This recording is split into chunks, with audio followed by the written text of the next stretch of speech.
Malam itu aku diusir dari rumah oleh suamiku sendiri. Di depan ibu mertuaku. Di depan adik iparku. Bahkan di depan para tetangga yang sedang berkumpul.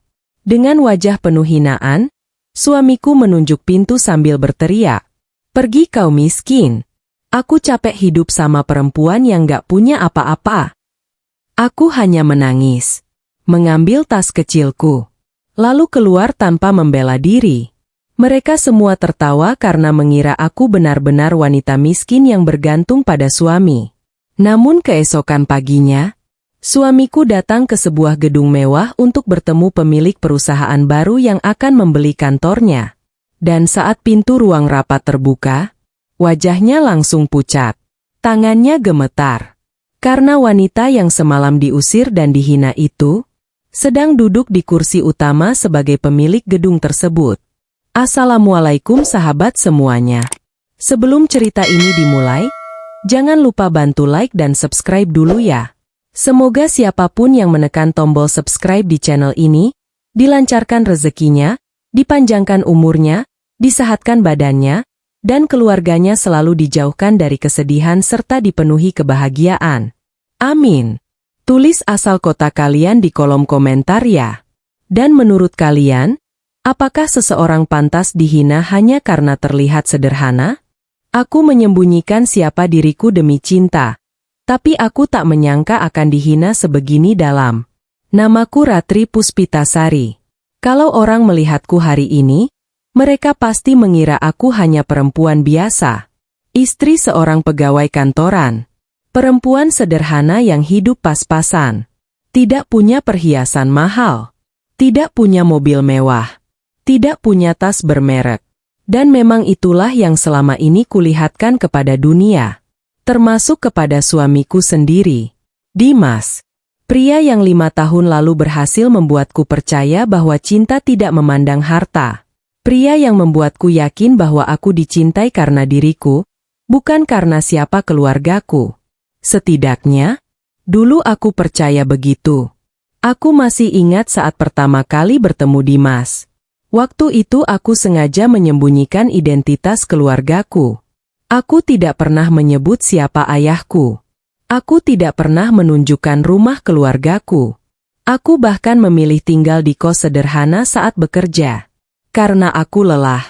Lelah melihat orang-orang mendekat hanya karena nama besar keluargaku. Lelah melihat senyum yang berubah menjadi lebih manis setelah tahu siapa ayahku. Lelah melihat ketulusan yang ternyata hanya topeng. Lalu aku bertemu Dimas. Saat itu dia hanya staf biasa di sebuah perusahaan. Gajinya tidak besar. Hidupnya sederhana. Tapi dia terlihat tulus. Sangat tulus. Aku nggak peduli kamu anak siapa. Pernah suatu hari dia berkata begitu. Aku suka kamu karena kamu baik. Saat itu aku tersenyum. Dan tanpa sadar, aku jatuh cinta. Setahun kemudian kami menikah. Pernikahan sederhana. Tanpa kemewahan. Tanpa pesta besar. Sesuai keinginan Dimas. Ayahku sebenarnya sempat menolak. Bukan karena Dimas miskin. Melainkan karena ayah khawatir. Kalau dia benar mencintaimu, dia akan tetap mencintaimu saat tidak tahu siapa dirimu. Kata ayah waktu itu. Ayah hanya berharap kamu tidak salah memilih orang. Aku membela Dimas mati-matian. Dia berbeda. Yah. Kataku penuh keyakinan. Dia bukan seperti yang lain. Ayah akhirnya mengalah. Meski aku tahu beliau masih khawatir. Dan sekarang, saat mengingat semuanya kembali, dadaku terasa sesak. Karena ternyata ayahku jauh lebih paham manusia daripada diriku. 2 tahun pertama pernikahan kami berjalan baik. Sangat baik. Kami tertawa bersama. Makan bersama. Bermimpi bersama. Aku merasa menjadi perempuan paling beruntung di dunia. Sampai semuanya berubah. Perubahan itu dimulai ketika karir Dimas mulai naik. Dia mendapat promosi. Lalu promosi lagi. Gajinya meningkat. Lingkaran pergaulannya berubah. Teman-temannya semakin kaya. Acara-acara bisnis mulai sering dihadirinya. Dan perlahan, aku mulai melihat seseorang yang berbeda di dalam dirinya. Awalnya hanya hal kecil, sangat kecil. Namun semakin lama semakin terasa. Suatu malam kami sedang makan malam. Aku memasak makanan kesukaannya. Seperti biasa. Namun saat duduk di meja makan, dia hanya memainkan ponselnya. Tidak menyentuh makanan. Tidak berbicara. Tidak tersenyum. Aku mencoba mencairkan suasana. Mas. Hari ini capek ya? Dimas mengangguk tanpa menatapku. Lalu berkata, tadi aku ketemu klien baru. Aku tersenyum. Bagus dong. Namun kalimat berikutnya membuatku terdiam. Mereka semua hebat. Aku menunggu. Mereka datang dengan pasangan yang berkelas. Dadaku langsung terasa aneh. Karena nada suaranya berbeda. Sangat berbeda. Maksudnya? Tanyaku pelan. Dimas akhirnya menatapku. Lalu tersenyum tipis. Namun senyum itu tidak hangat. Tidak seperti dulu. Kamu nggak akan ngerti. Jawabnya. Aku langsung diam. Karena entah kenapa, kalimat sederhana itu terasa seperti tamparan. Dan sejak malam itu, hal-hal kecil mulai berubah. Dia mulai mengkritik pakaianku. Mengkritik caraku berbicara. Mengkritik caraku bergaul. Bahkan mulai membandingkanku dengan istri teman-temannya. Kenapa sih kamu nggak pernah dandan? Kenapa kamu selalu sederhana? Kenapa kamu nggak belajar seperti mereka? Awalnya aku hanya tersenyum. Karena kupikir dia hanya sedang stres. Namun ternyata aku salah. Sangat salah. Karena perubahan itu bukan sementara. Melainkan awal dari sesuatu yang jauh lebih menyakitkan. Dan orang pertama yang menyadarinya bukan aku, melainkan ibu mertuaku, Bu Marni. Sayangnya, beliau tidak berusaha menghentikannya. Beliau justru memperparah semuanya. Suatu sore aku sedang menyapu halaman. Aku mendengar Bu Marni berbicara dengan Nina di ruang tamu. Awalnya aku tidak sengaja mendengar. Namun setelah mendengar namaku disebut, langkahku langsung terhenti. Lihat tuh menantuku. Kata Bu Marni. Sudah nggak cantik, nggak punya apa-apa lagi. Mereka tertawa. Dadaku langsung sesak. Namun aku tetap diam. Berusaha menganggapnya tidak penting. Lalu Nina menjawab. Kasihan Mas Dimas. Padahal sekarang karirnya bagus. Harusnya bisa dapat perempuan yang lebih berkualitas. Tanganku mulai gemetar. Karena untuk pertama kalinya, aku sadar. Mereka tidak pernah benar-benar menerimaku. Tidak pernah. Dan yang lebih menyakitkan, aku mulai melihat bahwa Dimas juga perlahan berpikir sama seperti mereka. Malam itu, aku menangis sendirian di kamar mandi. Sambil bertanya pada diriku sendiri. Apa sebenarnya yang berubah? Aku? Atau mereka? Namun aku belum tahu bahwa penghinaan yang kudengar hari itu hanyalah permulaan. Karena beberapa minggu kemudian, aku akan mendengar sesuatu yang jauh lebih menyakitkan. Sesuatu yang membuatku sadar bahwa suamiku tidak lagi melihatku sebagai perempuan yang dicintainya, melainkan sebagai beban yang memalukan. Aku mendengar mereka menyebutku beban keluarga. Sejak hari itu, aku mulai merasakan sesuatu yang tidak pernah kurasakan sebelumnya. Kesepian. Padahal aku tinggal serumah dengan suamiku. Setiap hari kami bertemu. Setiap malam kami tidur di kamar yang sama. Namun entah kenapa, jarak di antara kami terasa semakin jauh. Sangat jauh. Dimas yang dulu selalu menanyakan kabarku, kini lebih sering sibuk dengan ponselnya. Dimas yang dulu selalu pulang tepat waktu, kini semakin sering lembur. Dan yang paling menyakitkan, dia tidak lagi terlihat antusias saat berada di dekatku. Aku berusaha berpikir positif.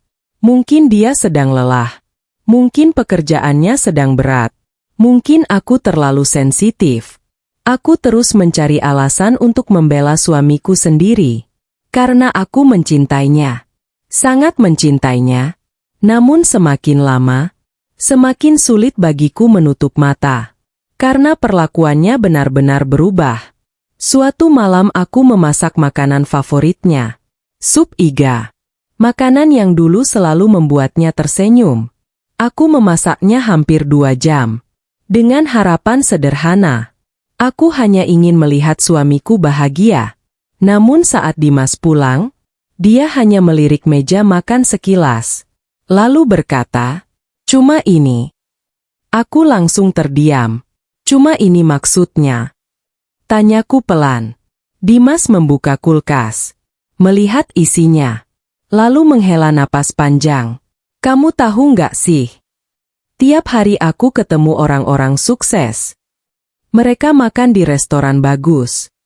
Istri mereka tampil elegan. Aku pulang malah lihat beginian. Rasanya seperti ada sesuatu yang menghantam dadaku.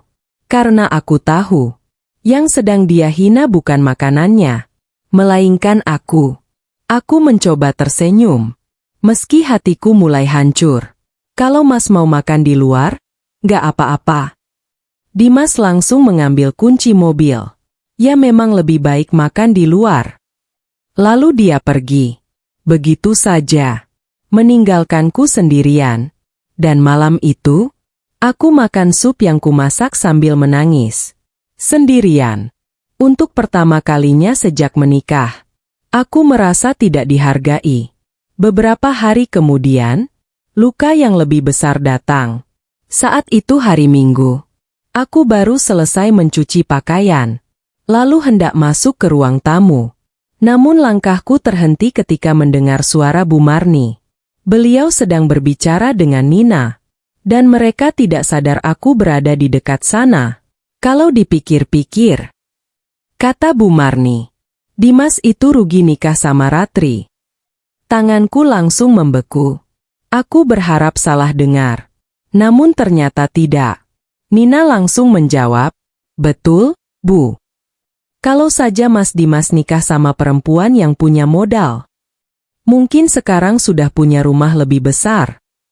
Mereka tertawa. Tertawa. Seolah sedang membahas sesuatu yang lucu. Padahal yang mereka bicarakan adalah aku. Dadaku mulai sesak. Namun yang paling menyakitkan adalah kalimat berikutnya. Bu Marni berkata, "Ratri itu beban." Aku langsung membeku. Seketika. Beban. Aku hampir tidak percaya dengan apa yang kudengar. Padahal selama ini, aku membantu mengurus rumah. Aku membantu mengurus kebutuhan keluarga. Aku tidak pernah meminta uang berlebihan. Aku tidak pernah merepotkan siapapun. Namun di mata mereka, aku hanyalah beban. Air mataku langsung jatuh. Namun aku tetap berdiri diam. Karena entah kenapa, aku ingin mendengar semuanya. Aku ingin tahu seberapa rendah mereka memandangku. Dan ternyata, lebih rendah dari yang kubayangkan. Nina kembali berkata, "Aku heran kenapa Mas Dimas masih bertahan. Kalau aku jadi dia sih, aku cari yang lebih pantas." Bu Marni langsung mengangguk. "Iya. Sekarang Dimas sudah naik kelas. Harusnya istrinya juga yang sekelas." Kalimat itu seperti pisau. Perlahan, namun sangat dalam. Aku langsung masuk ke kamar. Tidak sanggup mendengar lebih banyak. Dan di dalam kamar, aku menangis. Menangis sejadi-jadinya. Karena untuk pertama kalinya, aku merasa menjadi orang asing di rumahku sendiri. Namun penderitaan itu belum selesai. Karena malam harinya, Dimas pulang. Dan tanpa sengaja, aku mendengar percakapannya dengan Bu Marni. Percakapan yang membuat seluruh tubuhku dingin. Karena saat Bu Marni berkata, "Dimas, kamu nggak capek punya istri seperti Ratri?" Dimas tidak membela aku. Tidak marah. Tidak menghentikan ibunya. Dia justru diam. Diam cukup lama. Lalu berkata pelan, "Kadang aku juga mikir begitu, Bu. Dunia seolah berhenti berputar. Karena kalimat itu keluar dari mulut suamiku sendiri. Pria yang dulu berjanji akan menjagaku. Pria yang dulu berkata mencintaiku apa adanya. Dan saat itulah aku sadar. Masalah ini jauh lebih besar daripada yang kukira. Karena kini, bukan hanya ibu mertuaku yang menganggapku beban, melainkan suamiku juga mulai mempercayainya. Dan aku belum tahu bahwa beberapa hari kemudian, aku akan dipermalukan di depan banyak orang. Sampai harga diriku benar-benar diinjak-injak. Aku dipermalukan di depan rekan kerja suamiku. Setelah malam itu, aku tidak bisa melupakan ucapan Dimas. Kadang aku juga mikir begitu, Bu. Kalimat sederhana, namun berhasil menghancurkan sesuatu dalam hatiku. Kepercayaanku. Karena untuk pertama kalinya, aku sadar. Suamiku tidak lagi berdiri di sampingku. Dia mulai berdiri bersama orang-orang yang merendahkanku. Dan rasa sakit itu terus kubawa selama berhari-hari. Meski begitu, aku tetap menjalani hari seperti biasa. Aku tetap memasak, tetap mencuci, tetap menyiapkan kebutuhan Dimas, tetap berusaha menjadi istri yang baik. Bukan karena aku lemah, tapi karena aku masih berharap. Masih berharap pria yang kunikahi dulu masih ada. Masih berharap Dimas akan kembali seperti dulu. Namun harapan itu perlahan mulai mati. Suatu sore, Dimas pulang lebih awal. Wajahnya terlihat rapi. Memakai kemeja mahal. Parfum yang biasanya hanya dipakai saat ada acara penting. Ada acara ya, Mas? Tanyaku. Dimas mengangguk. Malam ini ada gathering perusahaan. Aku tersenyum. Wah bagus. Lalu aku pakai baju yang mana ya? Kalimat itu keluar begitu saja. Karena selama ini, kalau ada acara perusahaan, aku selalu ikut. Meskipun jarang. Namun kali ini, ekspresi Dimas langsung berubah. Dia terlihat tidak nyaman. Sangat tidak nyaman. Aku pergi sendiri. Katanya singkat. Aku terdiam. Kenapa? Dimas menghela napas. Seolah pertanyaanku merepotkannya. Acara penting. Aku mengernyit. Justru kalau penting biasanya pasangan ikut kan? Dimas mulai kesal. Lagian kamu ngapain ikut? Dadaku langsung terasa dingin. Karena nada itu tidak biasa. Aku mencoba tersenyum. Ya karena aku istrimu. Jawaban Dimas membuatku membeku. Ratri. Iya. Kamu nggak cocok di lingkungan itu. Darahku serasa berhenti mengalir. Karena akhirnya, dia mengatakannya secara langsung. Tidak lagi melalui sindiran. Tidak lagi melalui kode. Tapi terang-terangan. Aku tidak cocok. Tidak cukup baik. Tidak cukup pantas. Aku menunduk, berusaha menahan air mata. Namun Dimas belum selesai. Mereka semua orang penting. Istri-istri mereka juga berkelas. Kamu nanti malah nggak nyambung. Tanganku mulai gemetar. Karena setiap kata yang keluar dari mulutnya terasa seperti penghinaan. Padahal aku tahu. Kalau aku mau, aku bisa datang dengan pakaian yang nilainya lebih mahal daripada seluruh isi ruangan itu.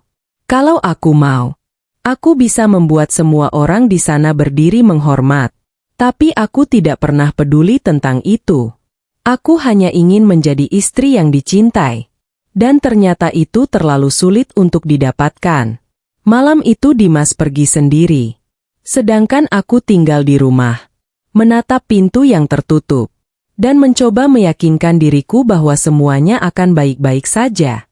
Namun ternyata, malam itu menjadi salah satu malam paling memalukan dalam hidupku. Sekitar pukul 9 malam, ponselku berdering. Nama yang muncul adalah Maya, istri salah satu rekan kerja Dimas. Kami pernah bertemu beberapa kali. Halo, Mbak Maya. Halo Ratri. Suaranya terdengar canggung. Aku ganggu nggak? Nggak kok. Lalu beberapa detik kemudian, Dia berkata sesuatu yang membuatku membeku. Kamu nggak ikut acara? Aku tersenyum pahit. Enggak. Mungkin lain kali. Maya langsung terdiam. Dan diamnya membuatku curiga. Sangat curiga. Mbak. Panggilku. Dan jawaban Maya membuat dadaku langsung sesak. Tadi ada yang tanya tentang kamu. Aku langsung menggenggam ponsel lebih erat. Terus. Maya terdengar ragu. Namun akhirnya tetap menjawab. Dimas bilang kamu nggak nyaman datang ke acara seperti ini. Aku mengernyit. Karena itu bohong. Aku tidak pernah mengatakan itu. Namun Maya melanjutkan. Terus ada yang bercanda. Katanya mungkin istrinya minder. Air mataku mulai menggenang. Karena aku sudah bisa menebak apa yang terjadi setelah itu. Dan ternyata benar. Maya berkata pelan. Dimas nggak membela kamu. Dunia terasa runtuh. Karena ternyata, di depan banyak orang, suamiku membiarkan mereka merendahkanku. Membiarkan mereka menganggapku tidak pantas. Membiarkan mereka menertawakanku. Dan dia hanya diam. Malam itu aku menangis sampai tertidur. Namun keesokan harinya, luka yang lebih besar kembali datang. Karena saat Dimas mandi, ponselnya berbunyi. Aku tidak berniat membuka. Sama sekali tidak. Namun nama yang muncul di layar membuatku membeku. Selin Hati Merah 2. Dan yang lebih membuatku gemetar, preview pesan yang muncul berbunyi. Semalam seru ya. Untung istrimu nggak ikut, wajah tersenyum dengan mata bahagia. Tanganku langsung dingin. Jantungku berdetak sangat keras. Karena untuk pertama kalinya, aku mulai curiga. Bahwa di balik semua penghinaan ini, mungkin ada perempuan lain. Dan aku belum tahu bahwa pesan itu hanyalah awal dari pengkhianatan yang jauh lebih menyakitkan. Pesan dari wanita itu membuat hatiku hancur. Tanganku langsung membeku. Ponsel Dimas masih berada di atas meja. Sedangkan suara air dari kamar mandi masih terdengar. Aku menatap layar itu. Tidak bergerak. Tidak berkedip. Karena nama yang muncul di sana seperti menghantam dadaku. Selin Hati Merah 2. Dan yang lebih menyakitkan, bukan namanya, melainkan isi pesannya. Semalam seru ya. Untung istrimu nggak ikut, wajah tersenyum dengan mata bahagia. Jantungku berdetak sangat keras. Aku mencoba meyakinkan diriku sendiri. Mungkin aku salah paham. Mungkin itu hanya rekan kerja. Mungkin ada penjelasan lain. Namun simbol hati di samping nama itu membuat semua alasan terasa sia-sia. Sangat sia-sia. Tanganku mulai gemetar. Selama 5 tahun menikah, aku tidak pernah memeriksa ponsel suamiku. Tidak pernah. Karena aku percaya. Sangat percaya. Tapi pagi itu, untuk pertama kalinya dalam hidupku, kepercayaanku mulai retak. Dan tanpa sadar, aku membuka percakapan itu. Begitu layar terbuka, dadaku langsung sesak. Karena percakapan mereka bukan percakapan biasa. Sama sekali bukan. Ada candaan. Ada panggilan sayang. Ada foto makanan yang mereka makan bersama. Ada foto-foto pertemuan bisnis. Dan yang paling membuatku nyaris jatuh, adalah sebuah foto. Foto Dimas dan Selin. Duduk bersebelahan. Tertawa bersama. Sangat dekat. Terlalu dekat untuk disebut hubungan profesional. Air mataku langsung jatuh. Karena selama ini, saat aku menunggu Dimas pulang, saat aku memasak untuknya, saat aku mempertahankan rumah tangga ini seorang diri, dia justru membangun kedekatan dengan perempuan lain. Dan yang lebih menyakitkan, aku menemukan satu pesan dari Dimas. Pesan yang membuat seluruh tubuhku dingin. Kalau ketemu kamu, aku merasa lebih nyambung. Tanganku langsung menutup mulut. Karena kalimat itu pernah dia ucapkan kepadaku dulu. Dulu sekali, saat kami masih saling mencintai. Saat aku masih menjadi perempuan yang dia banggakan. Kini kalimat itu diberikan kepada wanita lain. Saat itulah suara pintu kamar mandi terbuka. Aku langsung mengunci layar ponsel, lalu meletakkannya kembali. Berusaha terlihat normal. Meski hatiku sudah hancur. Benar-benar hancur. Dimas keluar sambil mengeringkan rambut. Melihatku sekilas. Lalu berkata, "Nanti aku pulang malam." Aku hanya mengangguk. Karena kalau aku berbicara, aku takut menangis. Dan entah kenapa, aku tidak ingin menangis di depannya lagi. Tidak hari itu. Setelah Dimas pergi, aku duduk sendirian di ruang tamu, menatap foto pernikahan kami. Foto yang dulu membuatku tersenyum, namun sekarang terasa asing. Sangat asing. Karena pria yang tersenyum di foto itu tidak lagi sama dengan pria yang tinggal bersamaku hari ini. Sore harinya, luka baru kembali datang. Saat Bu Marni pulang dari rumah tetangga, beliau duduk di ruang tamu bersama Nina. Dan seperti biasa, mereka mulai berbicara tanpa menyadari aku berada di dapur. "Kemarin aku lihat Selin lagi," kata Nina. Aku langsung berhenti memotong sayur. Karena nama itu kembali muncul. Nama yang sejak pagi menghantui pikiranku. "Cantik ya?" lanjut Nina. "Berkelas. Mobilnya aja miliaran." Bu Marni langsung tertawa kecil. Kalau perempuan seperti itu baru cocok buat Dimas. Pisau yang kupegang hampir terjatuh. Karena ternyata, mereka mengenal wanita itu. Bukan hanya mengenal. Mereka menyukainya. Dan beberapa detik kemudian, Bu Marni mengatakan sesuatu yang membuat darahku serasa berhenti mengalir. Kalau Dimas nikah sama perempuan seperti Selin, hidupnya pasti jauh lebih maju. Nina langsung mengangguk. Daripada sama Ratri. Mereka tertawa. Tertawa. Seolah aku tidak ada. Seolah aku bukan keluarga. Seolah 5 tahun pengorbananku tidak berarti apa-apa. Malam itu, aku kembali menangis. Namun kali ini berbeda. Karena untuk pertama kalinya, ada sesuatu yang mulai mati di dalam diriku. Harapan. Harapan bahwa mereka akan menerimaku. Harapan bahwa Dimas akan berubah. Harapan bahwa rumah tangga ini masih bisa kembali seperti dulu. Dan ketika malam semakin larut, Dimas pulang. Dengan aroma parfum yang bukan milikku. Dengan senyum yang tidak pernah lagi dia berikan kepadaku. Dan saat dia tertidur, ponselnya kembali menyala. Satu pesan baru masuk dari Selin. Pesan singkat. Namun cukup untuk membuat air mataku jatuh tanpa suara. "Semoga rencana kita segera berhasil." Hati merah 2. Aku langsung membeku. Karena sekarang ini bukan lagi soal kedekatan. Bukan lagi soal perasaan.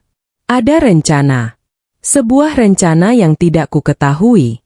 Dan firasatku mengatakan, rencana itu berhubungan denganku. Sesuatu yang akan mengubah hidupku. Dan mungkin, menghancurkan rumah tanggaku untuk selamanya. Ibu mertuaku menyuruh suamiku mencoba wanita lain. Sejak membaca pesan itu, aku tidak bisa tidur. Semoga rencana kita segera berhasil. Hati merah 2. Kalimat itu terus berputar di kepalaku. Apa rencana mereka? Kenapa harus disembunyikan? Dan kenapa aku merasa semua ini berhubungan denganku? Malam itu aku berbaring di samping Dimas. Namun rasanya seperti tidur di samping orang asing. Pria yang dulu selalu memelukku sebelum tidur. Pria yang dulu selalu memastikan aku baik-baik saja. Kini bahkan tidak menoleh ke arahku. Dan yang paling menyakitkan, aku mulai menyadari bahwa perubahan ini bukan terjadi dalam semalam. Melainkan sudah berlangsung lama. Aku hanya terlalu sibuk mencintainya sampai tidak melihat kenyataan. Pagi harinya, aku mencoba bersikap normal. Aku membuat sarapan. Menyeduh kopi kesukaan Dimas. Menyiapkan pakaiannya. Seperti biasa. Namun saat sarapan berlangsung, Dimas terlihat sangat sibuk membalas pesan. Bahkan tidak menyentuh makanannya. "Mas, Panggilku pelan. HM. Akhir-akhir ini sering sibuk ya? Dimas langsung menoleh. Tatapannya membuatku tidak nyaman. Karena ada sesuatu yang dingin di sana. Namanya juga kerja. Jawabnya singkat. Aku mengangguk. Lalu memberanikan diri bertanya. Selin itu siapa? Sendok di tangan Dimas langsung berhenti. Hanya sesaat. Namun aku melihatnya. Sangat jelas. Ekspresinya berubah. Dan perubahan itu sudah cukup menjadi jawaban. Rekan bisnis. Katanya cepat. Aku tersenyum tipis. Rekan bisnis saja. Wajah Dimas langsung mengeras. Maksud kamu apa? Dadaku terasa sesak. Karena orang yang tidak bersalah biasanya tidak defensif seperti itu. Namun aku memilih mengalah. Seperti biasanya. Nggak apa-apa. Dimas langsung berdiri. Mengambil tas kerjanya. Lalu pergi tanpa menghabiskan sarapan. Meninggalkanku sendirian lagi. Setelah pintu tertutup, air mataku jatuh. Karena aku tahu. Dia sedang berbohong. Dan dia tahu aku mengetahuinya. Siang harinya, aku mengalami hal yang lebih menyakitkan. Saat itu aku sedang menyiram tanaman di halaman. Lalu mendengar suara Bu Marni dan Nina di ruang tamu. Awalnya aku tidak berniat mendengarkan. Namun ketika mendengar nama Dimas disebut, langkahku berhenti. Kalau menurut ibu, kata Nina, Mas Dimas cocoknya memang sama Selin. Bu Marni langsung tertawa. Iyalah. Selin cantik. Punya koneksi. Punya harta. Dan yang jelas lebih berkelas. Tanganku mulai gemetar. Karena lagi-lagi mereka membandingkanku. Dan lagi-lagi aku selalu kalah. Namun kali ini yang kudengar jauh lebih kejam. Jauh lebih menyakitkan. Bu Marni berkata, sebenarnya ibu sudah bilang ke Dimas. Jantungku langsung berdebar. Karena nada suaranya terdengar serius. Saya bilang, kalau memang ada kesempatan sama perempuan yang lebih baik, kenapa harus bertahan sama Ratri? Darahku langsung terasa dingin. Karena sekarang semuanya terang. Sangat terang. Ternyata bukan hanya aku yang mencurigai hubungan Dimas dan Selin. Bu Marni bahkan mendukungnya. Mendukung anaknya mendekati wanita lain. Padahal aku masih berstatus istri sah. Air mataku langsung jatuh. Namun aku tetap diam. Karena rasa sakit itu terlalu besar untuk dilawan dengan kata-kata. Dan ucapan berikutnya membuat seluruh tubuhku membeku. Nina tertawa kecil. Lalu berkata, kalau Mas Dimas nikah sama Selin, kita semua ikut naik derajat. Bu Marni langsung mengangguk. Betul. Daripada hidup sama perempuan yang gak bawa keuntungan apa-apa. Aku langsung memejamkan mata. Karena untuk pertama kalinya, aku merasa benar-benar tidak dihargai sebagai manusia. Mereka tidak melihat kesetiaanku. Tidak melihat pengorbananku. Tidak melihat cintaku. Yang mereka lihat hanya uang. Hanya status. Hanya keuntungan. Dan yang paling menyakitkan, orang yang mereka hina sebenarnya jauh lebih kaya daripada yang mereka bayangkan. Namun aku tidak bisa mengatakan itu. Belum. Karena aku masih ingin percaya. Masih ingin melihat apakah Dimas masih memiliki hati. Atau semuanya sudah hilang. Malam itu, jawabannya datang lebih cepat dari yang kuduga. Sekitar pukul 9 malam. Ponsel Dimas tertinggal di ruang tamu saat dia mandi.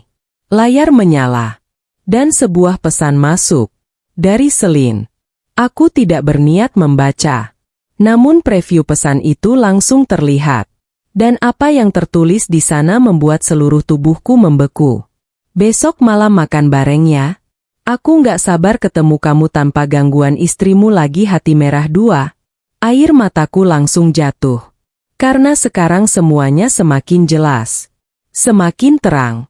Dan semakin menyakitkan. Namun aku belum tahu bahwa keesokan harinya, Aku akan mendengar sesuatu yang jauh lebih kejam. Sesuatu yang keluar langsung dari mulut suamiku sendiri. Sesuatu yang membuatku sadar bahwa pernikahan ini sedang menuju kehancurannya. Suamiku mulai membandingkanku dengan wanita itu. Setelah membaca pesan dari Selin malam itu, aku tidak bisa memejamkan mata. Sama sekali tidak bisa. Tanpa gangguan istrimu lagi hati merah dua. Kalimat itu terus terngiang di kepalaku. Gangguan. Jadi sekarang, aku bukan lagi pasangan hidupnya. Bukan lagi orang yang dicintainya.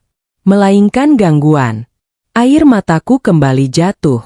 Namun aku mulai lelah menangis. Karena setiap hari selalu ada alasan baru untuk terluka.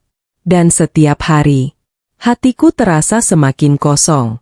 Pagi harinya Dimas terlihat sangat bersemangat. Sangat berbeda dibanding saat berada di rumah beberapa bulan terakhir. Dia memilih kemeja terbaiknya. Memakai parfum mahal. Bahkan beberapa kali tersenyum sambil membalas pesan di ponselnya. Aku memperhatikannya diam-diam. Dan semakin melihatnya, semakin terasa bahwa semangat itu bukan untukku. Sudah lama bukan untukku. Saat sarapan, aku mencoba berbicara. Mas. Iya. Malam ini pulang jam berapa? Dimas bahkan tidak mengangkat wajahnya. Nggak tahu. Aku mengangguk pelan. Lembur lagi. Dimas menghela napas. Seolah pertanyaanku mengganggunya. Aku ada meeting. Padahal aku tahu. Dia akan makan malam dengan Selin. Namun aku memilih diam. Karena terkadang, orang yang sedang berbohong justru akan membuka dirinya sendiri jika tidak dipaksa. Dan benar saja. Beberapa menit kemudian, dia sendiri yang mulai membandingkan. Ngomong-ngomong. Katanya tiba-tiba. Aku menoleh. Selin itu hebat. Dadaku langsung terasa dingin. Karena untuk pertama kalinya, dia membicarakan wanita itu di depanku. Secara langsung. Dia pintar. Punya relasi banyak. Ngerti bisnis. Aku hanya diam. Sedangkan Dimas terus berbicara. Seolah tidak menyadari setiap kalimatnya melukai istrinya sendiri. Kalau dia masuk ruangan, semua orang langsung hormat. Air mataku hampir jatuh. Namun aku menahannya. Susah payah. Karena aku tidak mau menangis di depannya lagi. Lalu kalimat berikutnya akhirnya keluar. Kalimat yang membuat dadaku seperti diremas. Harusnya kamu belajar dari dia. Aku langsung membeku. Karena akhirnya, dia benar-benar membandingkan kami. Secara terang-terangan. Apa maksud Mas? Tanyaku pelan. Dimas mengangkat bahu. Ya lihat aja. Selin punya visi. Punya ambisi. Punya kualitas. Aku menggigit bibir. Karena setiap kata itu terasa seperti hinaan. Sangat jelas. Sangat sengaja. Dan yang paling menyakitkan, dia tidak lagi berusaha menyembunyikannya. Malam harinya, Dimas benar-benar pergi. Dengan alasan meeting. Padahal aku tahu kemana dia pergi. Aku tahu dengan siapa dia pergi.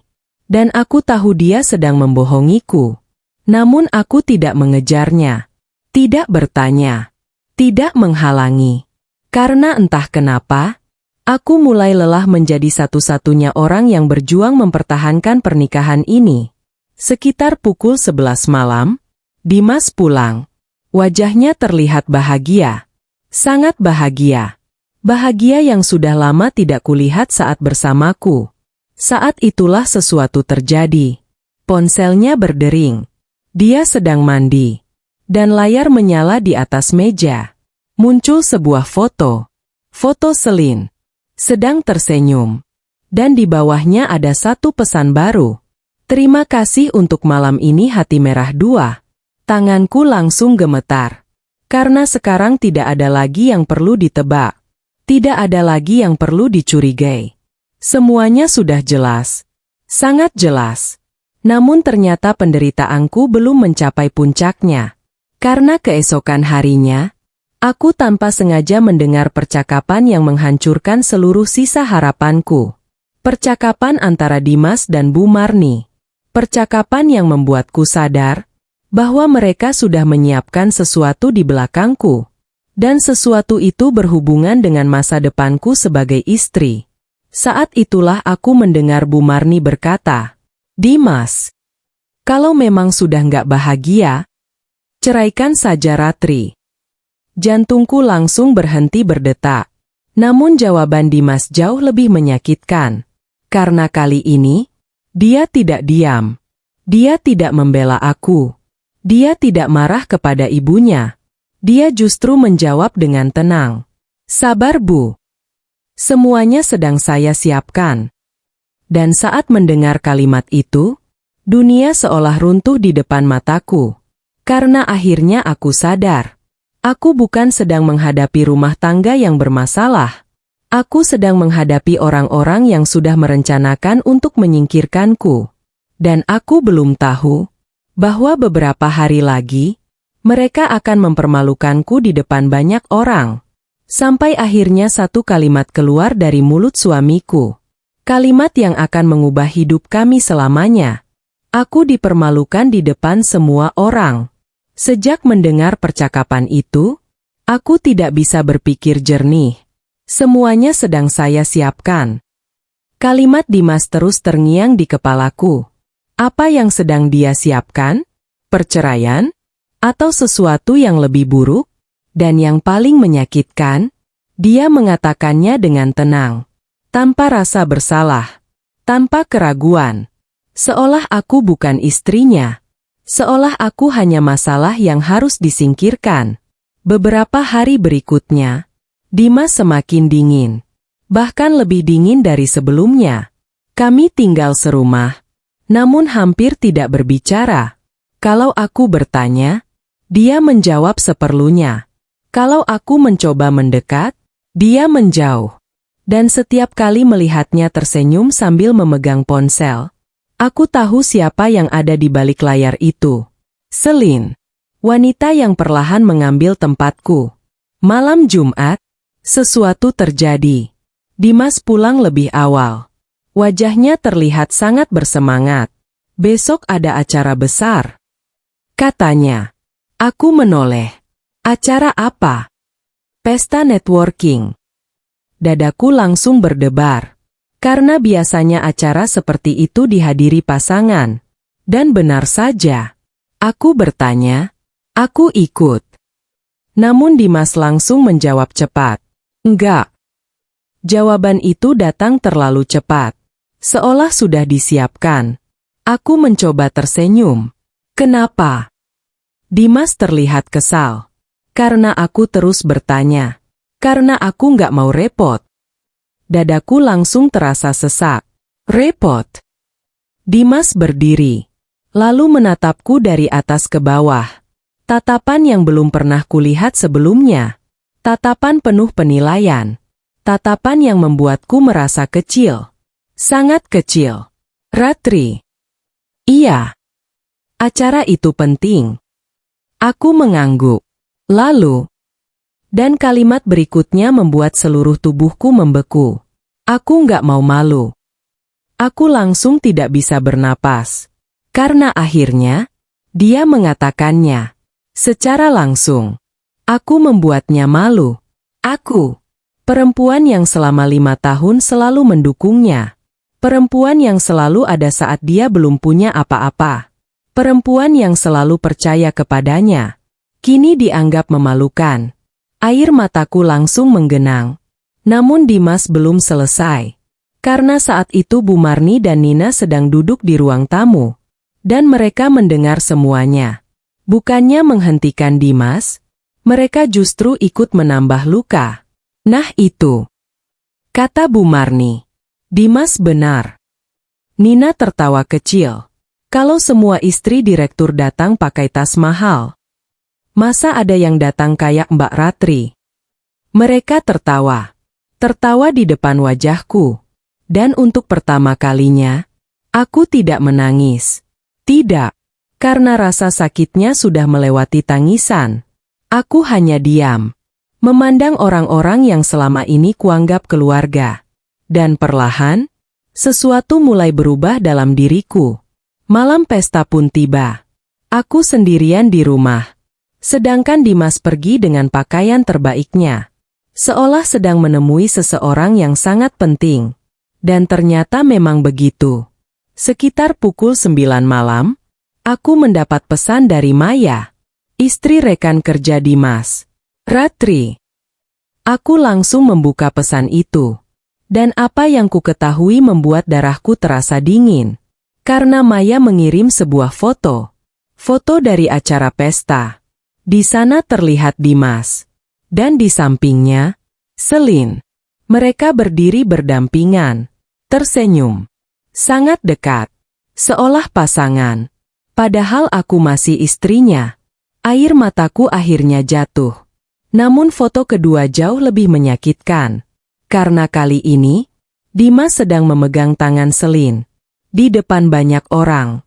Tanpa malu. Tanpa takut. Tanpa memikirkan aku. Maya kemudian mengirim pesan lagi. Maaf aku kirim ini. Tapi aku pikir kamu berhak tahu. Tanganku gemetar.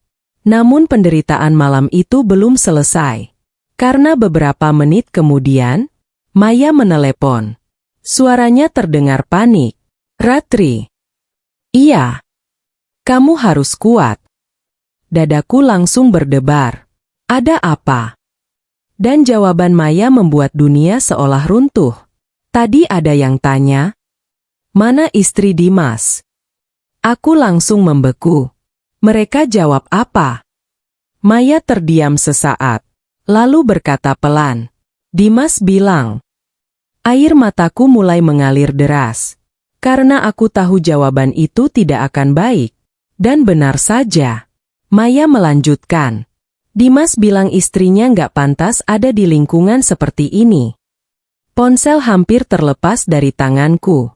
Karena penghinaan itu kini dilakukan di depan banyak orang. Bukan lagi di rumah. Bukan lagi di belakangku. Melainkan secara terbuka. Dan saat itulah, untuk pertama kalinya setelah bertahun-tahun, aku berhenti membela Dimas di dalam hatiku. Karena malam itu, pria yang kucintai akhirnya menunjukkan siapa dirinya yang sebenarnya. Namun aku belum tahu bahwa penghinaan terbesar masih menunggu. Karena malam berikutnya, di depan ibu mertuaku, di depan Nina, dan di depan beberapa tetangga, Dimas akan meneriakkan satu kalimat yang mengubah hidupku selamanya. Kalimat yang membuatku pergi dari rumah itu. Kalimat yang membuatnya menyesal seumur hidup. Pergi kau miskin. Kalimat yang menghancurkan semuanya. Malam setelah pesta itu, aku duduk sendirian di kamar, menatap foto pernikahanku dan Dimas. Foto yang dulu selalu membuatku tersenyum. Namun malam itu, foto itu justru membuat dadaku terasa sesak. Karena pria yang ada di dalam foto itu sudah tidak ada lagi. Yang tersisa hanyalah seseorang yang perlahan berubah menjadi asing. Seseorang yang kini malu mengakuiku sebagai istrinya. Seseorang yang lebih bangga berjalan bersama wanita lain. Air mataku terus jatuh. Namun entah kenapa, malam itu aku tidak lagi menangis karena takut kehilangan Dimas. Aku menangis karena akhirnya sadar, aku kehilangan diriku sendiri. Selama bertahun-tahun, aku terus mengalah, terus bersabar, terus memaafkan, sampai lupa bahwa aku juga punya harga diri. Dan harga diri itu sudah diinjak-injak terlalu lama. Sekitar pukul 10 malam, suara mobil Dimas terdengar masuk ke halaman. Aku menghapus air mata, lalu keluar kamar. Saat turun ke ruang tamu, aku melihat Bu Marni dan Nina masih duduk di sana. Mereka seperti sedang menunggu sesuatu. Dan firasat buruk langsung muncul di hatiku. Dimas masuk. Dengan wajah yang terlihat sangat puas. Sangat berbeda dibanding saat berada di rumah beberapa bulan terakhir. Namun bukan karena bahagia bersamaku. Aku tahu itu. Dia bahkan tidak menatapku. Tidak bertanya kabarku. Tidak mengatakan apapun. Sampai akhirnya Bu Marni membuka percakapan. Dimas. Iya Bu. Gimana acaranya? Dimas tersenyum. Bagus. Sangat bagus. Nina langsung ikut tersenyum. Selin datang. Jantungku langsung berdebar. Dan Dimas tidak membantah, tidak marah, tidak menegur adiknya. Dia justru mengangguk. Datang. Mereka bertiga tertawa kecil. Seolah aku tidak ada di sana. Seolah aku bukan istrinya. Saat itulah aku tidak sanggup lagi diam. Dimas. Suaraku pelan. Namun cukup membuat semua orang menoleh. Aku mau bicara. Wajah Dimas langsung berubah. Karena dia tahu pembicaraan ini tidak akan nyaman. Apalagi? Tanyanya dingin. Dadaku terasa nyeri. Karena dulu, dia selalu mendengarkanku. Sekarang, bahkan suaraku saja sudah membuatnya kesal. Aku menarik napas panjang. Lalu berkata, aku lihat foto-foto di pesta. Ruangan langsung sunyi. Sangat sunyi. Aku melanjutkan. Aku juga tahu soal Selin. Ekspresi Dimas mengeras. Sedangkan Bu Marni dan Nina mulai gelisah. Namun bukan karena merasa bersalah. Mereka justru terlihat kesal karena aku membahasnya. Terus. Tanya Dimas. Satu kata. Hanya satu kata.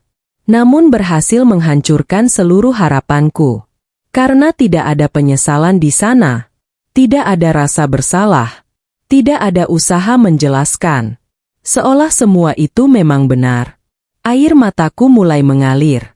Aku ini istrimu. Kataku lirih. Kenapa kamu memperlakukanku seperti ini? Untuk sesaat, aku berharap. Berharap ada sedikit saja hati yang tersisa dalam dirinya. Namun yang terjadi justru sebaliknya. Dimas berdiri. Lalu menatapku dengan wajah penuh kejengkelan. Aku capek, Ratri. Jantungku langsung berdebar. Karena nada suaranya berbeda. Sangat berbeda. Aku capek harus pura-pura. Air mataku berhenti. Karena kalimat itu terlalu mengejutkan. Pura-pura apa? Tanyaku. Dan jawaban Dimas membuat seluruh tubuhku dingin. Pura-pura bahagia. Dunia serasa runtuh. Karena ternyata selama ini, itulah yang dia rasakan. Atau setidaknya itulah yang dia pilih untuk percaya. Aku malu. Lanjutnya. Malu. Aku hampir tidak bisa bernapas. Dimas mengangguk. Iya. Aku malu punya istri yang gak bisa ngimbangin hidupku. Air mataku jatuh semakin deras. Sedangkan Bu Marni dan Nina hanya diam. Tidak menghentikannya. Tidak membelaku. Tidak mengatakan bahwa ini salah. Saat itulah semua kemarahan yang selama ini mereka simpan akhirnya keluar. Bu Marni berdiri. Lalu berkata, Dimas benar. Dadaku terasa sesak. Sangat sesak. Karena kini mereka tidak lagi bersembunyi. Mereka terang-terangan ingin menyingkirkanku. Nina ikut menambahkan, Mas Dimas sekarang beda kelas. Harusnya istrinya juga beda.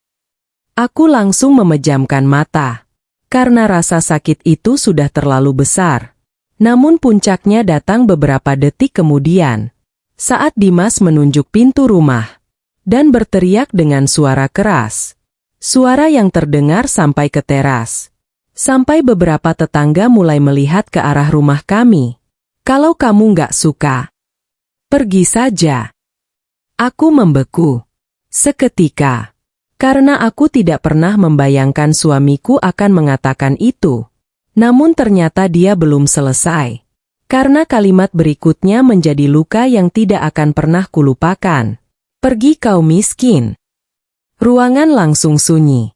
Aku tidak bisa bernapas. Tidak bisa bergerak. Tidak bisa berpikir. Karena kalimat itu menghantamku begitu keras. Miskin? Jika saja dia tahu. Jika saja mereka semua tahu. Siapa sebenarnya aku? Namun malam itu, aku tidak membela diri, tidak menjelaskan, tidak membuka rahasia apapun. Aku hanya tersenyum pahit, lalu berjalan masuk ke kamar, mengambil tas kecilku, dan keluar dari rumah itu, sambil membawa hati yang hancur. Saat melewati pintu, tak satu pun dari mereka menahanku. Tak satu pun. Dan itulah yang akhirnya membuatku mengerti. Aku sudah tidak punya tempat di sana. Namun mereka belum tahu satu hal. Malam itu bukan akhir dari segalanya, melainkan awal. Awal dari kebenaran yang selama ini kusimpan. Begitu sampai di luar rumah, aku masuk ke mobil taksi. Lalu mengambil ponsel. Menekan satu nomor yang sudah bertahun-tahun tidak pernah kupakai. Telepon langsung tersambung. Dan saat suara di seberang menjawab, air mataku akhirnya jatuh. Pak Arga. Suaraku bergetar. Ya, Nona Ratri. Aku memejamkan mata. Lalu mengucapkan kalimat yang akan mengubah hidup banyak orang. Aku siap mengambil semuanya kembali. Aku kembali menjadi diriku yang sebenarnya. Malam itu, setelah diusir dari rumah oleh suamiku sendiri, aku duduk di kursi belakang taksi sambil menangis. Bukan menangis karena kehilangan Dimas. Bukan. Air mata itu keluar karena akhirnya aku sadar. Aku sudah terlalu lama merendahkan diriku sendiri demi mempertahankan seseorang yang bahkan tidak lagi menghargai keberadaanku. Pergi kau miskin. Kalimat itu terus terngiang di kepalaku. Kalimat yang diucapkan pria yang dulu bersumpah akan menjagaku seumur hidup. Pria yang dulu berkata akan menerima aku apa adanya. Dan ironisnya, dia bahkan tidak tahu siapa aku sebenarnya. Telepon masih menempel di telingaku. Di seberang sana terdengar suara Pak Arga. Orang kepercayaan ayahku sejak puluhan tahun lalu. Nona Ratri. Iya Pak. Apa Nona baik-baik saja? Air mataku kembali jatuh. Karena hanya satu pertanyaan sederhana itu saja sudah cukup membuatku merasa dihargai. Saya baik. Aku berbohong. Karena sebenarnya hatiku hancur. Namun kali ini, aku tidak ingin terlihat lemah. Tidak lagi. Pak Arga terdiam beberapa saat. Lalu berkata pelan, apakah keputusan Nona sudah bulat? Aku memejamkan mata. Mengingat semua penghinaan, semua tangisan, semua luka. Lalu mengangguk meski dia tidak bisa melihatku. Sudah. Suara Pak Arga langsung berubah. Lebih tegas. Lebih formal. Seolah sedang berbicara kepada pewaris perusahaan. Bukan kepada gadis kecil yang dulu sering bermain di kantor ayahnya. Kalau begitu semuanya akan kami siapkan. Dadaku berdebar. Karena aku tahu, sekali aku melangkah kembali ke dunia itu, tidak ada jalan untuk mundur. Taksi akhirnya berhenti di depan sebuah rumah besar. Rumah yang sudah lama tidak kutinggali. Rumah masa kecilku. Rumah keluargaku. Saat gerbang terbuka, air mataku langsung jatuh lagi. Karena di sana berdiri seseorang yang sangat kurindukan. Ayah, Pak Surya. Pria yang dulu memperingatkanku. Pria yang dulu khawatir aku akan terluka. Dan malam itu, beliau tidak berkata, "Ayah sudah bilang." Tidak. Beliau hanya membuka kedua tangannya.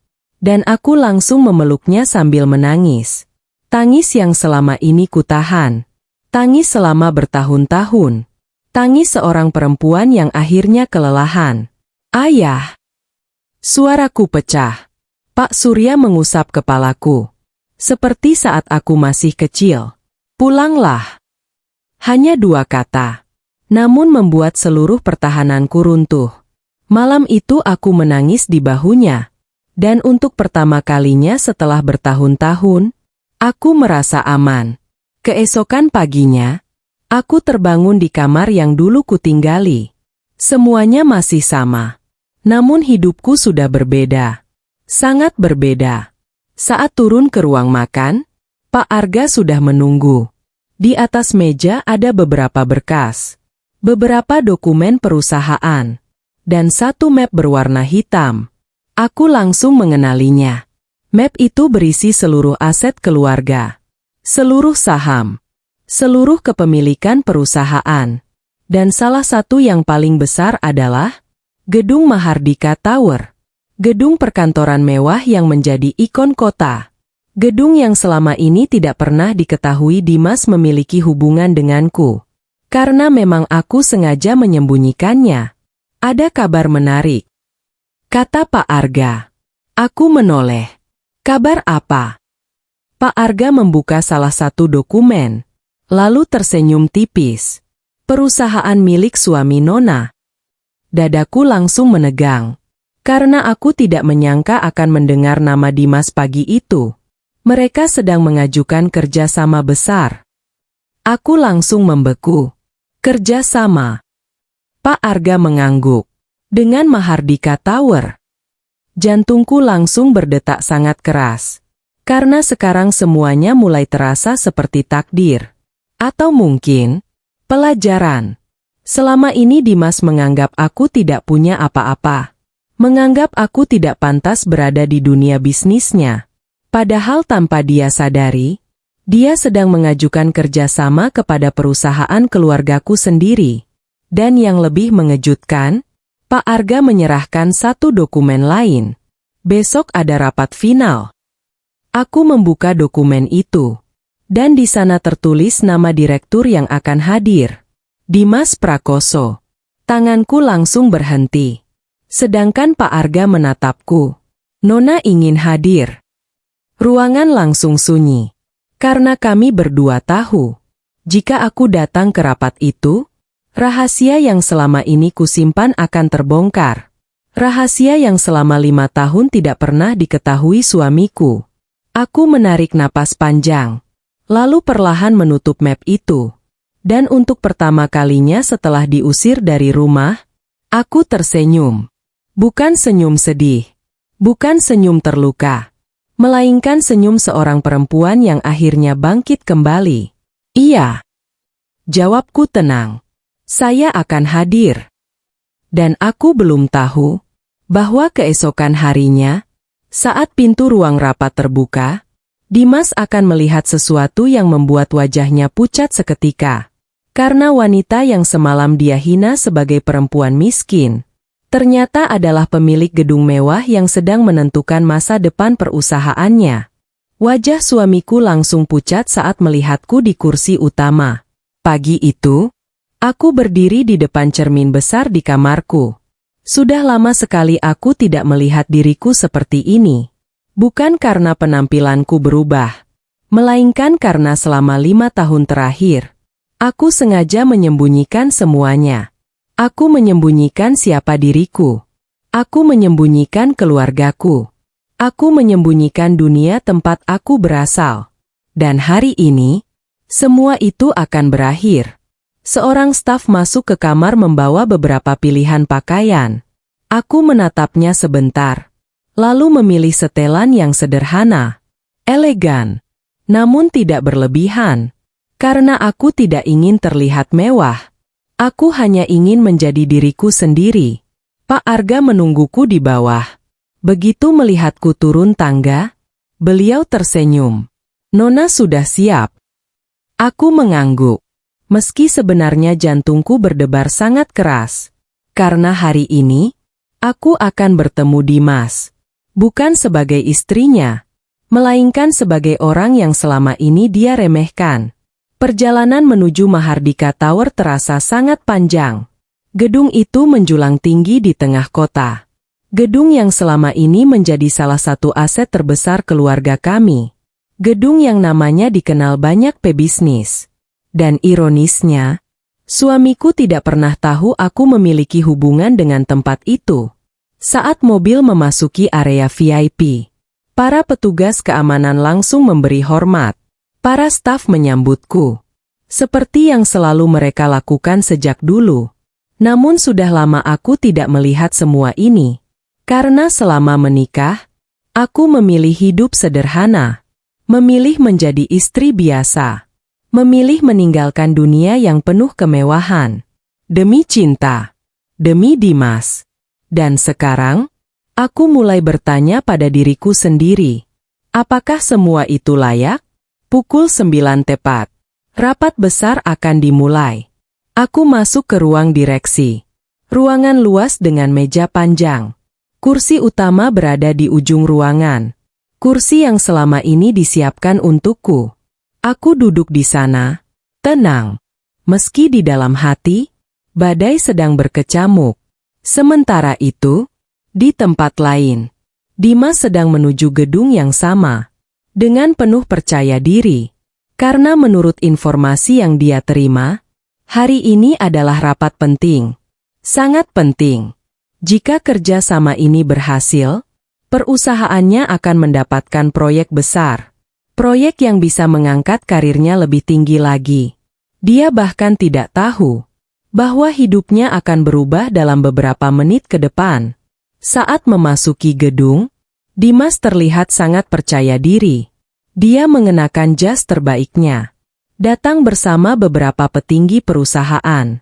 Dan sepanjang perjalanan menuju ruang rapat, dia terus membahas strategi, terus membahas keuntungan, terus membahas masa depan. Tanpa sadar, masa lalunya sedang menunggunya di balik pintu. Salah satu staf membuka pintu ruang rapat. "Silakan masuk, Pak."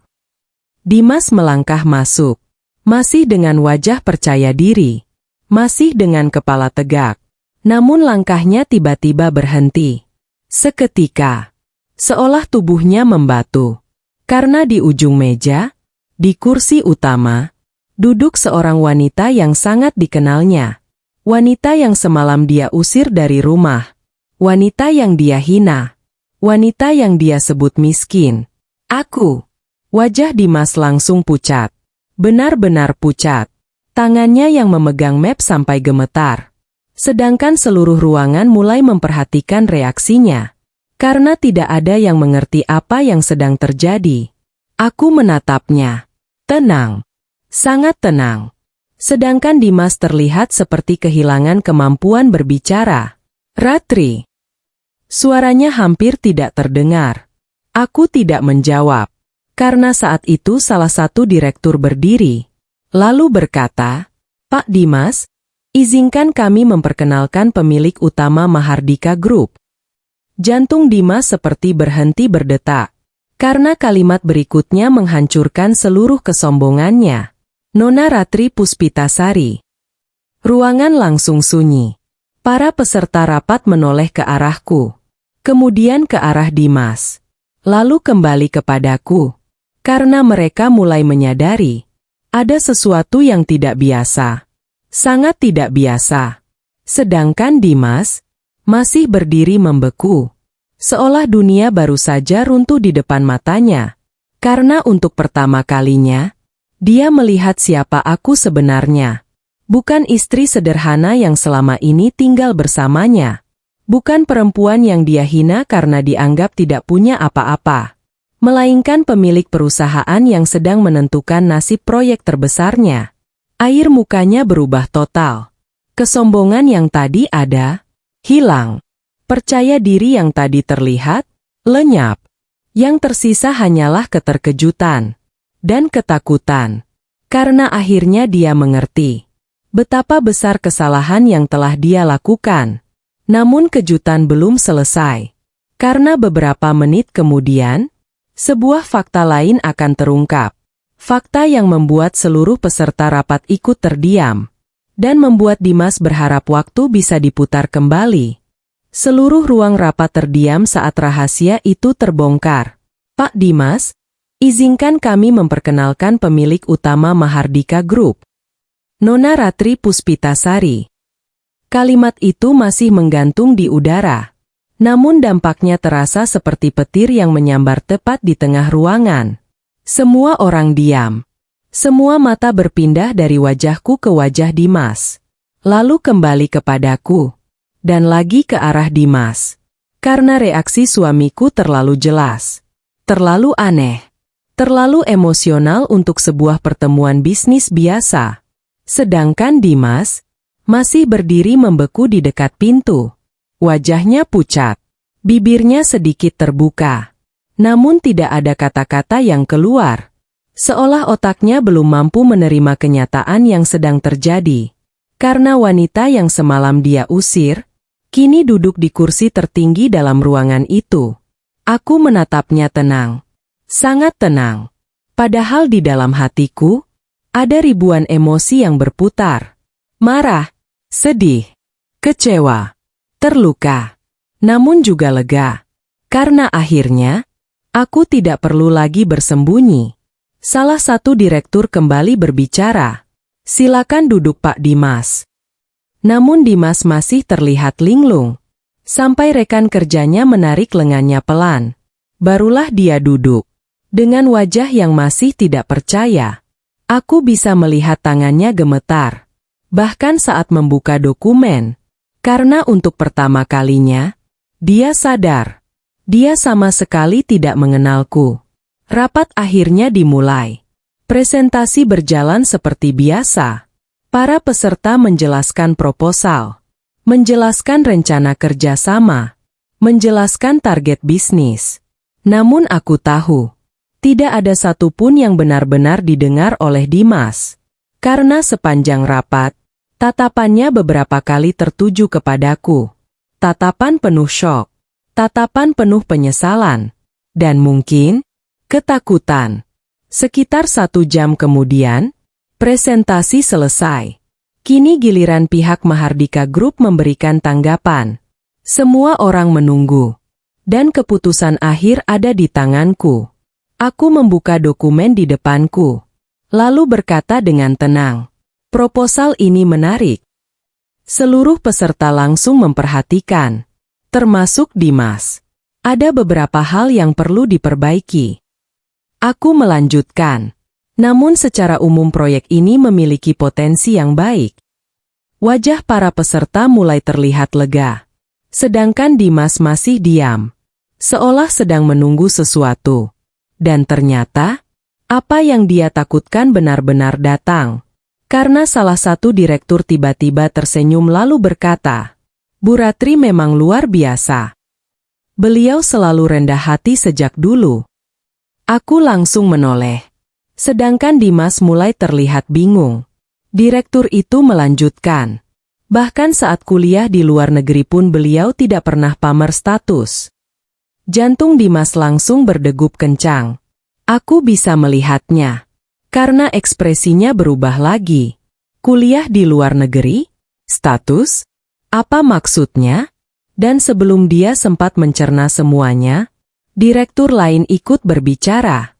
Saya masih ingat waktu Pak Surya menunjuk Bu Ratri sebagai pewaris utama. Ruangan langsung sunyi. Karena kini pembicaraan mulai keluar dari urusan bisnis. Namun semua orang tetap mendengarkan. Terutama Dimas. Pewaris utama? Wajahnya semakin pucat. Karena perlahan, potongan-potongan kebenaran mulai menyatu. Pak Surya. Nama itu tidak asing baginya. Sangat tidak asing. Karena Pak Surya adalah salah satu pengusaha properti terbesar di kota. Nama yang sering muncul di media bisnis. Nama yang sangat dihormati. Dan kini, nama itu dihubungkan denganku. Istrinya. Atau mungkin, mantan istrinya. Karena setelah apa yang terjadi semalam, aku sendiri belum tahu apakah hubungan kami masih bisa disebut pernikahan. Saat itulah salah satu peserta rapat berkata, saya salut dengan Bu Ratri. Dulu beliau sengaja menolak hidup mewah. Padahal beliau bisa memiliki apa saja. Kalimat itu seperti palu yang menghantam kepala Dimas. Karena sekarang semuanya jelas. Sangat jelas. Aku tidak hidup sederhana karena tidak mampu. Aku hidup sederhana karena memilihnya. Aku tidak memakai barang mahal bukan karena tidak punya. Aku hanya tidak merasa perlu. Dan yang paling menyakitkan untuk Dimas, semua penghinaan yang dia lontarkan selama ini ternyata berdiri di atas asumsi yang salah. Sangat salah. Rapat akhirnya selesai. Para peserta mulai berdiri. Saling berjabat tangan. Namun Dimas masih duduk, diam, seperti orang yang kehilangan arah. Sampai akhirnya semua orang keluar, meninggalkan kami berdua di dalam ruangan. Untuk pertama kalinya sejak semalam, hanya aku dan dia. Dimas berdiri perlahan, matanya berkaca-kaca. Ratri. Aku menatapnya. Tenang. Sangat tenang. Sedangkan suaranya mulai bergetar. Kenapa kamu nggak pernah bilang? Air mataku hampir jatuh. Karena pertanyaan itu terasa lucu. Sangat lucu. Setelah semua penghinaan. Setelah semua luka. Sekarang dia bertanya kenapa aku tidak pernah bilang. Aku tersenyum tipis. Lalu menjawab pelan. Karena aku ingin dicintai sebagai Ratri. Bukan sebagai anak orang kaya. Wajah Dimas langsung hancur. Benar-benar hancur. Karena untuk pertama kalinya, dia menyadari bahwa ujian yang selama ini gagal dia lewati sebenarnya sangat sederhana. Aku hanya ingin dicintai dengan tulus. Namun dia memilih harta, memilih status, dan memilih kesombongan. Saat itulah air mata pertama jatuh dari matanya. Namun aku belum tahu bahwa setelah rapat ini selesai, Bu Marni dan Nina akan datang ke kantorku. Dan apa yang mereka lakukan akan membuat seluruh gedung terdiam. Ibu mertuaku datang meminta maaf, tapi sudah terlambat. Setelah rapat itu selesai, aku duduk sendirian di ruang kerjaku, menatap jendela besar yang menghadap ke pusat kota. Dulu, aku sering bermimpi memiliki hidup sederhana, hidup yang tenang, hidup yang dipenuhi cinta. Karena bagiku, kebahagiaan tidak pernah diukur dari jumlah gedung, tidak pernah diukur dari jumlah uang, dan tidak pernah diukur dari status. Namun ironisnya, justru orang-orang yang paling dekat denganku memilih menilai manusia dari semua itu. Suara ketukan pintu membuyarkan lamunanku. Masuk. Seorang sekretaris masuk dengan wajah ragu. Bu Ratri. Iya. Ada 3 orang yang ingin bertemu. Aku mengernyit. Siapa? Sekretaris itu terlihat canggung. Sangat canggung. Lalu menjawab, mereka mengaku keluarga ibu. Dadaku langsung berdebar, karena aku sudah bisa menebak. Dan beberapa detik kemudian, tebakanku benar. Melalui kaca pintu ruang tunggu, aku melihat mereka. Bu Marni, Nina, dan Dimas. Ketiganya duduk dengan wajah tegang. Wajah yang sangat berbeda dibanding beberapa hari lalu. Saat mereka menghinaku. Saat mereka menertawakanku, saat mereka menyuruhku pergi, aku memejamkan mata, menarik napas panjang, lalu berkata, "Persilakan masuk." Beberapa saat kemudian, pintu terbuka, dan untuk pertama kalinya, Bu Marni masuk ke ruanganku. Sebagai tamu, bukan sebagai orang yang merasa lebih tinggi dariku. Bukan sebagai ibu mertua yang selalu memandang rendah, melainkan sebagai seseorang yang sedang menanggung rasa malu. Sangat malu. Begitu melihatku, wajahnya langsung pucat. Sedangkan Nina bahkan tidak berani menatap mataku. Dan Dimas, terlihat jauh lebih hancur dibanding saat rapat tadi. Ruangan langsung sunyi. Tidak ada yang berbicara. Karena semua orang tahu.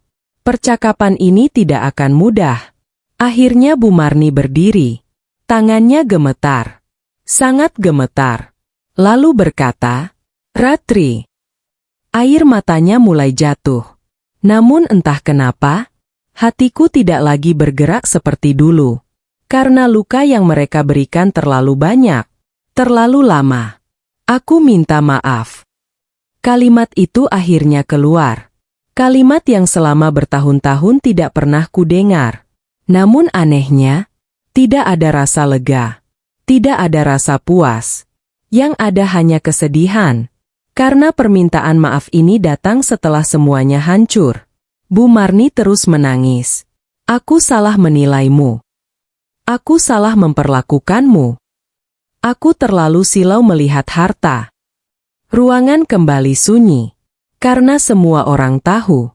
Apa yang beliau katakan benar. Sangat benar. Saat itulah Nina ikut menangis.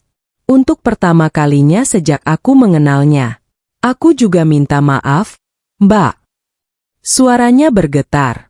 Aku jahat sama Mbak. Aku sering menghina Mbak. Aku sering meremehkan Mbak. Air matanya terus jatuh. Namun yang paling mengejutkan adalah ketika Nina berlutut. Benar-benar berlutut. Di hadapanku. Sekretaris yang berada di luar sampai terdiam. Beberapa staf yang melihat dari kejauhan ikut membeku. Karena pemandangan itu sangat tidak biasa. Sangat emosional. Namun semua itu belum seberapa. Karena beberapa detik kemudian, Dimas melakukan sesuatu yang membuat seluruh ruangan terdiam. Dia berjalan mendekat. Lalu perlahan berlutut di samping ibunya. Aku langsung membeku. Karena selama 5 tahun menikah, aku belum pernah melihat Dimas seperti ini. Tidak pernah. Wajahnya penuh penyesalan. Penuh rasa bersalah. Penuh kehancuran. Ratri. Suaranya pecah. Aku bodoh. Air mata langsung jatuh dari matanya. Dan untuk pertama kalinya, aku melihat pria yang dulu sangat percaya diri itu runtuh. Benar-benar runtuh. Aku menghancurkan orang yang paling tulus mencintaiku. Dadaku mulai terasa sesak. Karena kalimat itu adalah kebenaran. Yang terlambat disadari. Sangat terlambat. Aku pikir kebahagiaan itu uang. Aku pikir kebahagiaan itu status. Aku pikir aku pantas mendapatkan yang lebih baik. Tangisnya semakin keras. Padahal dulu, dialah orang yang berkata tidak peduli aku anak siapa. Dan sekarang, dia menangis karena kehilangan perempuan yang pernah percaya sepenuhnya padanya. Saat itulah aku berdiri.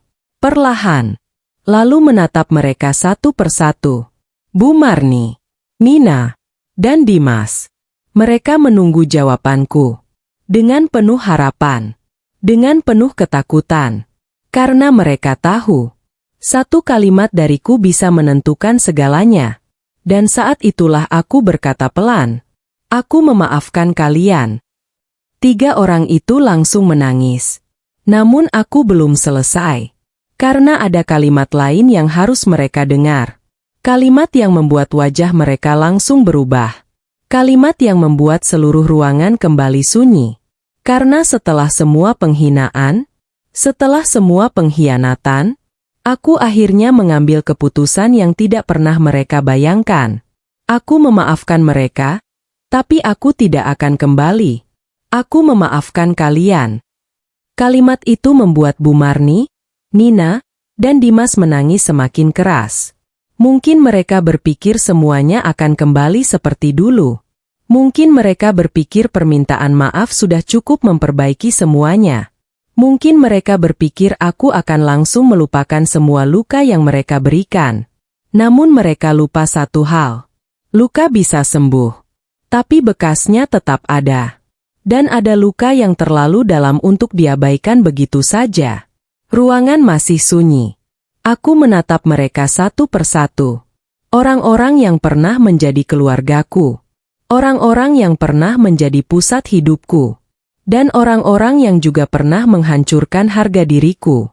Saat itulah aku melanjutkan kalimatku. Aku memaafkan kalian. Tapi aku tidak akan kembali. Seisi ruangan langsung membeku.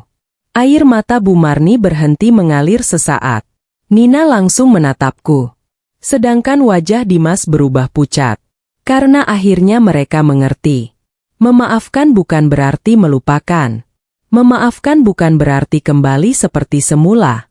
Dan memaafkan bukan berarti memberi kesempatan yang sama untuk menyakitiku lagi. Ratri. Suara Dimas bergetar. Tolong jangan bilang begitu. Air matanya kembali jatuh.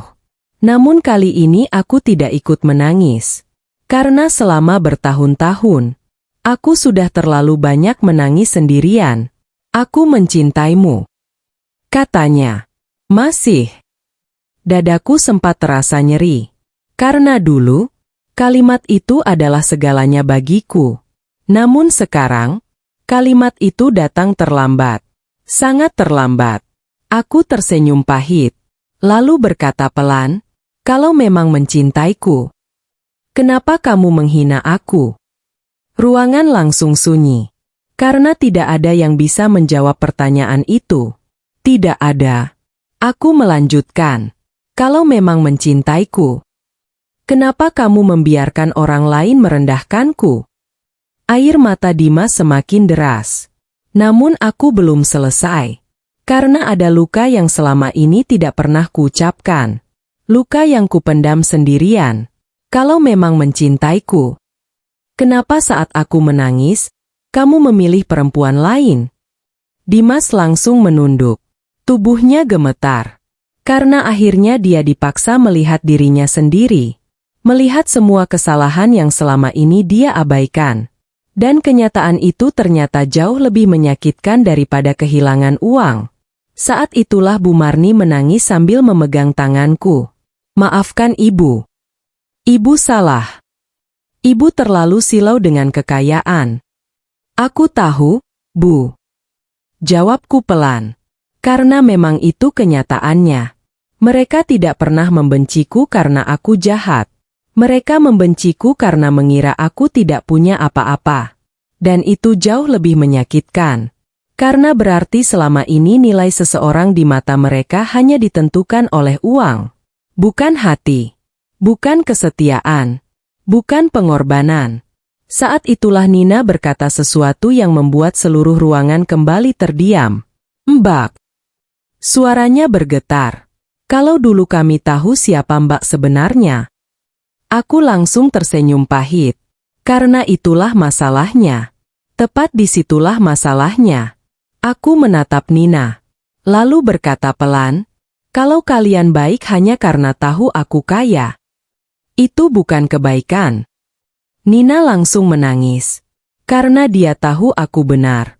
Sangat benar. Dan kalimat itu menghantam mereka semua. Termasuk Dimas. Karena untuk pertama kalinya, mereka melihat kesalahan terbesar mereka. Mereka tidak gagal mengenali hartaku.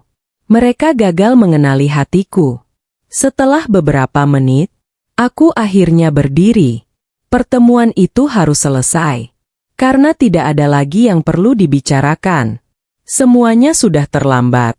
Namun sebelum pergi, Dimas kembali memanggilku. "Ratri." Aku berhenti. Namun tidak menoleh. Karena aku takut jika melihat wajahnya, hatiku kembali lemah. Dan aku sudah terlalu lama lemah. Apa masih ada kesempatan? Suaranya pecah. Benar-benar pecah. Pertanyaan itu membuat seluruh ruangan sunyi. Karena semua orang menunggu jawabanku. Semua orang berharap. Semua orang takut. Dan aku sendiri sudah tahu jawabannya. Aku perlahan menoleh. Menatap pria yang pernah menjadi pusat duniaku. Pria yang dulu sangat kucintai. Lalu berkata dengan tenang, "Kesempatan itu ada saat aku masih bertahan." Air mata Dimas langsung jatuh semakin deras. Karena dia mengerti. Sangat mengerti. Dia kehilangan kesempatan itu saat memilih menghina istrinya sendiri. Saat memilih membanggakan wanita lain. Dan saat memilih kesombongan dibanding cinta. Namun aku belum tahu bahwa malam itu Dimas akan melakukan satu hal terakhir. Sesuatu yang membuat seluruh keluarganya menangis. Sesuatu yang menjadi penyesalan terbesar dalam hidupnya. Dan sesuatu yang akan mengubah akhir cerita ini untuk selamanya. Penyesalan terbesar suamiku datang saat aku sudah melepaskannya. Kesempatan itu ada saat aku masih bertahan. Kalimat itu masih menggantung di udara. Dan setelah mengatakannya, aku melangkah keluar dari ruanganku. Tanpa menoleh lagi. Tanpa melihat wajah Dimas. Karena aku tahu, jika aku terus melihatnya, ada bagian dalam diriku yang mungkin kembali rapuh. Bagian yang selama ini selalu memaafkan. Selalu bertahan. Selalu berharap. Padahal harapan itu sudah lama mati. Begitu pintu lift tertutup, air mataku akhirnya jatuh. Bukan karena aku menyesal. Bukan karena aku ragu. Melainkan karena aku sedang berduka. Berduka atas cinta yang pernah begitu indah. Berduka atas pernikahan yang pernah menjadi impianku. Berduka atas pria yang dulu sangat kucintai. Karena terkadang, yang paling menyakitkan bukan kehilangan seseorang, melainkan melihat seseorang berubah menjadi orang yang tidak lagi kita kenal. Sementara itu, di ruanganku, Dimas masih berdiri, diam, membeku. Seolah jiwanya tertinggal bersama kalimat terakhirku. Bu Marni menangis. Nina menangis. Namun tidak ada yang mampu menghiburnya. Karena kali ini, semua orang tahu. Mereka sudah terlambat. Sangat terlambat. Malam itu, Dimas pulang ke rumah. Rumah yang dulu terasa hangat.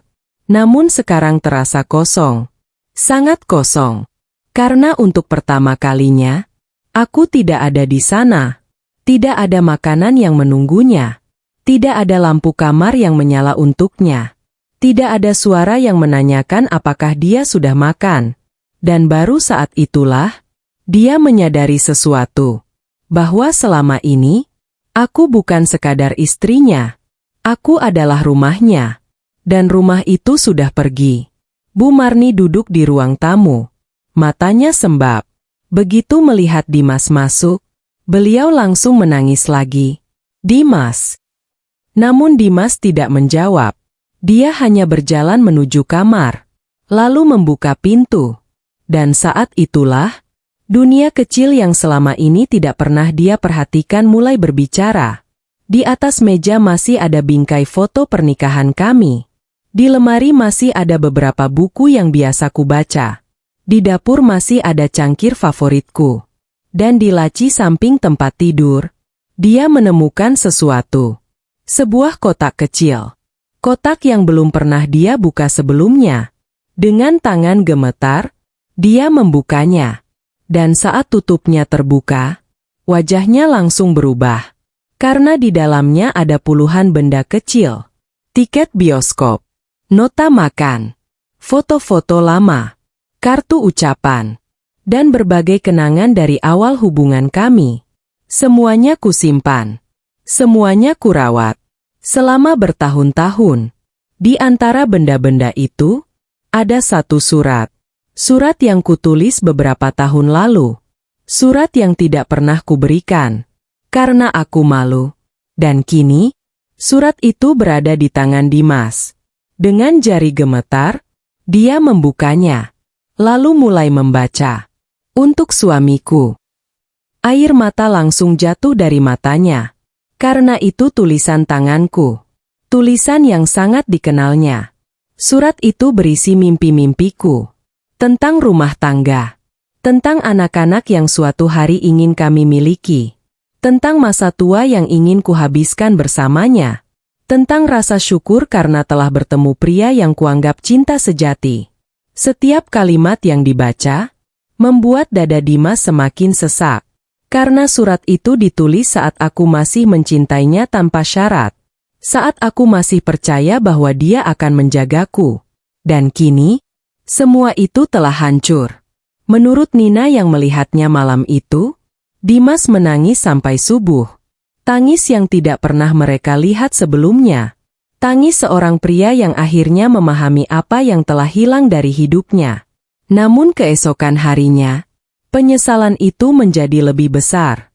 Karena saat membuka media sosial perusahaan, dia melihat sebuah berita. Berita tentang Mahardika Group. Dan di sana ada fotoku. Tersenyum. Berdiri bersama para direktur. Dengan judul, Ratri Puspitasari resmi memimpin ekspansi besar Mahardika Group tahun ini. Ribuan komentar memenuhi berita itu. Ribuan orang memuji pencapaianku. Ribuan orang menghormatiku. Dan saat itulah, Dimas menyadari sesuatu yang sangat menyakitkan. Aku tidak pernah membutuhkan dirinya untuk menjadi sukses. Sebaliknya, Dialah yang kehilangan seseorang yang selama ini mencintainya dengan tulus. Namun penyesalan terbesar masih menunggu. Karena beberapa hari kemudian, aku akan mengambil keputusan terakhir. Keputusan yang membuat Dimas akhirnya mengerti bahwa tidak semua kesalahan bisa diperbaiki dengan kata maaf. Dan keputusan itu akan menjadi akhir dari kisah kami. Akhirnya aku memilih diriku sendiri. Tamat. Beberapa hari setelah pertemuan itu, hidupku mulai berubah. Bukan karena aku menjadi lebih kaya. Bukan karena aku kembali memimpin perusahaan keluarga. Dan bukan karena seluruh orang akhirnya tahu siapa diriku sebenarnya. Melainkan karena untuk pertama kalinya setelah bertahun-tahun, aku merasa bebas. Bebas dari rasa takut. Bebas dari penghinaan. Bebas dari usaha terus-menerus untuk mendapatkan penghargaan dari orang yang tidak pernah benar-benar menghargai aku. Pagi itu aku berada di ruang rapat Mahardika Group. Membahas proyek baru. Membahas ekspansi perusahaan. Dan untuk pertama kalinya, aku menjalani hidup tanpa memikirkan apakah seseorang menyukaiku atau tidak. Karena aku akhirnya belajar. Kita tidak bisa memaksa orang menghargai kita. Tapi kita bisa memilih untuk tidak tinggal di tempat yang terus menyakiti kita. Saat rapat selesai, Pak Arga masuk ke ruanganku. Nona. Iya, Pak. Ada seseorang di bawah. Aku langsung mengerti. Karena beberapa hari terakhir, orang itu memang terus datang. Dimas. Setiap hari. Tanpa pernah absen. Kadang membawa bunga. Kadang membawa surat. Kadang hanya duduk di lobi berjam-jam. Menunggu. Namun aku tidak pernah menemuinya. Bukan karena benci. Melainkan karena aku sudah selesai. Benar-benar selesai.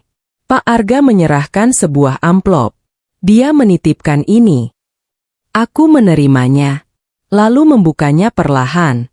Di dalamnya ada surat tulisan tangan. Tulisan Dimas. Tulisan yang sangat kukenal. Tanganku sedikit gemetar saat mulai membacanya. Untuk Ratri.